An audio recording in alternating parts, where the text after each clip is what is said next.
नमस्कार, piles handmade and homemade या चॅनलवरती तुमचं स्वागत आहे। तर आज बनवणार आहे आपण उकडीचे मोदक। तर उकडीचे मोदक बनवण्यासाठी सगळ्यात पहिल्यांदा कढईमध्ये मी इथे कढईमध्ये 1 वाटी दूध घेतलेलं आहे। तुम्ही यात अर्ध दूध अर्ध पाणी सुद्धा घालू शकता किंवा नुसत्या दुधातही उकड बनवू शकता। तर त्यासाठी 1 वाटी दूध तापून घ्यायचं आहे आणि आपण त्याच वाटीच्या प्रमाणात पुढचे साहित्य घेणार आहे। तर सगळ्यात पहिल्यांदा त्या दुधामध्ये तूप घालायचं आहे। तूप घातल्याने जी आपली उकड आहे ती मऊ बनते आणि दूध घातल्यामुळे ती जी उकडचा कलर आहे तो पांढरा येतो, तसेच मऊ सुद्धा बनतं। आणि थोडंसं चवीपुरतं मीठ घालायचं आहे आणि या दुधाला एक उकळी काढून घ्यायची आहे। आता उकळी काढल्याच्या नंतर त्याच वाटीने 1 वाटी आपण तांदळाची पिठी घेणार आहे।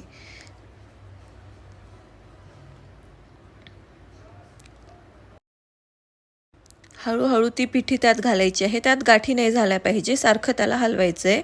थोडी घालायची, त्यानंतर हलवून घ्यायचे। अशा प्रकारे मऊ पिठी बनते।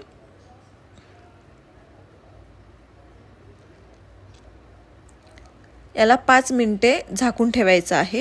आता आपण सारणाची तयारी करू। जर त्या वाटीने आपण 1 वाटी ओलं खोबरं घेत असो तर पाऊण वाटी आपल्याला गूळ घ्यायचा आहे।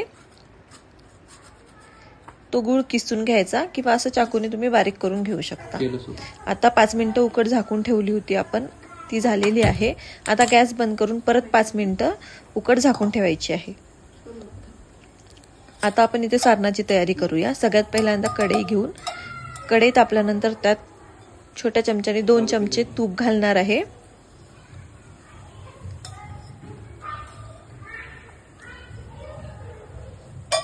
त्यात तुम्ही खसखसही घालू शकता।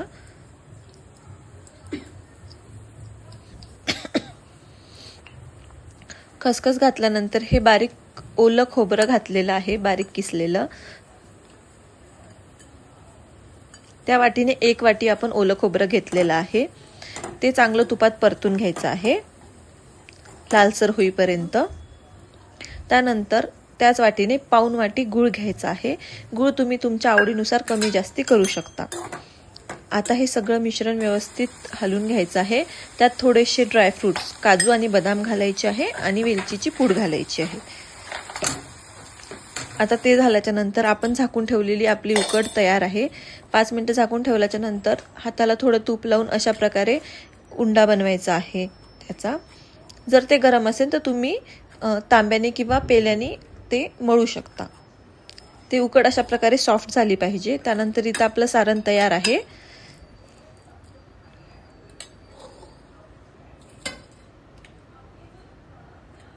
आता मी इथे मोदकाच्या साच्याने बनवत आहे, पण तुम्ही हाताने पारी तयार करून सुद्धा बनवू शकता। अशा प्रकारे ते उकड मोदकाच्या साच्यात भरायची आहे आणि त्यामध्ये आपलं सारण भरून छान असा मोदक तयार होतो।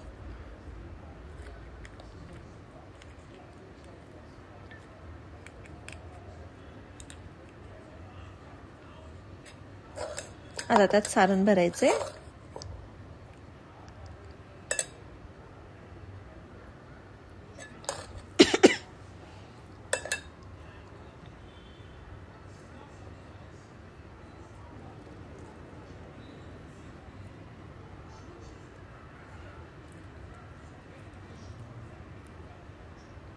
तर अशा प्रकारे आपला मोदक तयार आहे। तर त्या वाटीने साहित्य घेतल्यात, त्या 1 वाटीच्या प्रमाणामध्ये तुमचे 12 ते 13 मोदक होतात। तर आम्ही गणपतीसाठी 11 मोदक केलेले आहे आणि अशा प्रकारे बनवल्याच्या नंतर मोदक एकदम मऊसूत बनतात, पारी सुद्धा फाटत नाही आणि पांढऱ्या कलरचे छान मोदक बनलेले आहेत। आता आपल्याला हे वाफवून घ्यायचे। त्यासाठी मी गंजात पाणी घेऊन त्यावर चाळणी ठेवलेली आहे। त्या चाळणीला तूप लावून घेतलेलं आहे, जेणेकरून ते मोदक चिकटणार नाहीत। त्यानंतर त्या चाळणीवर सगळे मोदक ठेवून घ्यायचे आहेत आपल्याला.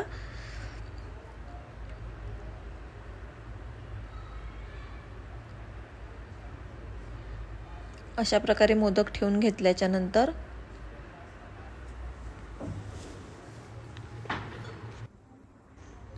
तर आता आपल्याला हे मोदक 7 ते 8 मिनिटं वाफ काढून घ्यायची आहे.